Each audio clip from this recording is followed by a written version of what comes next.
Jesus is the true and better Adam who passed the test in the garden, his garden, a much tougher garden, and whose obedience is imputed to us. Jesus is the true and better Abel, who, though innocently slain, has blood that cries out not for our condemnation, but for our acquittal. Jesus is the true and better Abraham, who answered the call of God to leave all the comfortable and familiar and go into the void, not knowing whither he went. Jesus is the true and better Isaac, who was not just offered up by his father on the mount, but was truly sacrificed for us all, while God said to Abraham, "Now I know you love me, because you did not withhold your son, your only son, whom you love from me."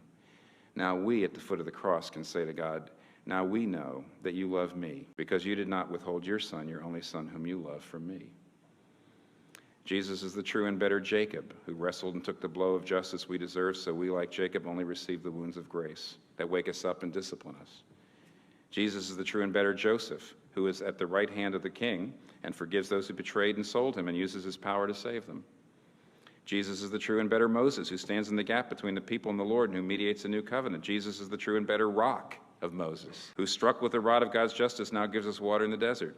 Jesus is the true and better Job. He's the truly innocent sufferer who then intercedes for and saves his stupid friends. Jesus is the true and better David, whose victory becomes his people's victory, though they never lifted a stone to accomplish it themselves. Jesus is the true and better Esther, who didn't just risk losing an earthly palace, but lost the ultimate heavenly one, who didn't just risk his life, but gave his life, who didn't just say, "If I perish, I perish," says, "When I perish, I'll perish to save my people." Jesus is the true and better Jonah, who was cast out into the storm so we could be brought in. He's the real Passover lamb. He's the true temple, the true prophet, the true priest, the true king, the true sacrifice, the true lamb, the true light, the true bread. The Bible's not about you.